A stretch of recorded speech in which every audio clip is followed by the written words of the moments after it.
Hi, I'm Barbara Leggett, and I've been involved in bocce for over 11 years. Today, we're going to learn how to play bocce at Grand Harbor, including some quick tips in terms of the equipment we will be using. To get started playing bocce, you need to know the equipment and some basic terminology. First, we'll cover the equipment.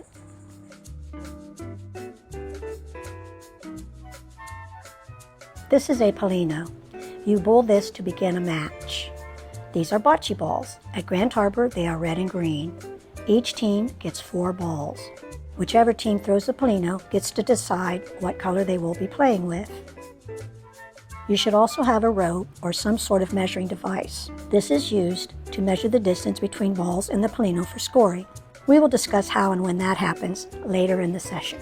There should also be a deck of cards or some other way of deciding the team that throws the palino, such as flipping a coin. We will now discuss the rules of bocce and some tips for playing.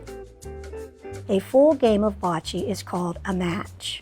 The captains from each team will draw a card or flip a coin to decide which team throws the first palino. A match is split into 2 games, normally played to 10 points each. The first round of the match is started by splitting your team into 2 groups, with 2 players from each team going to opposite ends of the court. Each time you throw the palino, you are starting a gyro, spelled G-I-R-O. These mini rounds are used to score points. Your team members must alternate throwing the palino at the beginning of a gyro. When you throw the palino, you must make sure it crosses the middle white line as marked on the sides of the court, but does not pass the furthest white line at the end of the court. If this does not happen, it would be considered a fault, and the other team gets to throw the palino. The team member that threw the palino would then bowl their first ball in the color of their choice. They have chosen red, so they will bowl that now. That will remain your color for the remainder of the round. When you bowl your bocce ball, make sure that your foot does not cross the line indicated by the markers on the sides of the court. If you do, it's considered a foot fault. Usually there is 1 friendly warning by the other team. If you continue to cross the line, that ball is forfeited and removed from the game. Since red is now the closest ball to the palino, that team is considered in. It is now green's turn to bowl. Whichever color is closer to the palino, after every throw is considered in, the other team throws next. By the end of each gyro, each team member will have bowled 2 balls of their color. Each team member can do that in any order you choose, alternating or throwing back to back. If a team member throws the wrong color ball, that ball should be removed from play and returned to the correct team. The court would then be reset to how it was before the ball was thrown, and the team that threw the incorrect ball would take one of their remaining balls out of play. Once your team has bowled all their balls, the other team should bowl any remaining balls. Now let's talk about measuring. Measuring should only be done by the captains of both teams. The exception to this is if the captain's ball is one of the ones in question, then a designated team member should approach the balls in their place. No one else from either team should approach the balls at any time during a gyro.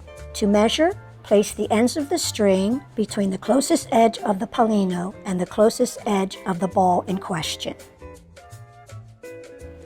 Then measure from the closest edge of the palino to the other ball in question. If the balls are exactly the same distance apart, no points are scored, and the last team that bowled goes again. Now that we have bowled all 8 balls, we have completed a gyro and can discuss scoring. The closest ball to the palino scores a point. You then look for the next closest ball. If that ball is the same color as the first, that team would get 2 points. You would then continue until you get to a ball of a different color, or you get to 4 points, which is the maximum you can score in a gyro. The team that is not closest to the palino does not score a point. If the 2 closest balls of different colors are exactly the same distance from the palino, it is considered a draw and neither team gets a point. The last team that threw the Polino would get to throw again. You would then add that point total to the scoreboard. If the new score is under 10, a new gyro begins with the Polino being thrown from the opposite end of the court by the team that just won. The first team to score 10 points wins, and you do not have to win by 2 points. The time between rounds is when teams can switch ends of the court or bring in substitute. Also, if the captains want a rake, they would do it at this time. The new round once again begins with the winning team throwing the Polino. Matches can end with either team scoring 2 game points or splitting the points, 1 for each game won. As you can see, playing bocce is easy and enjoyable.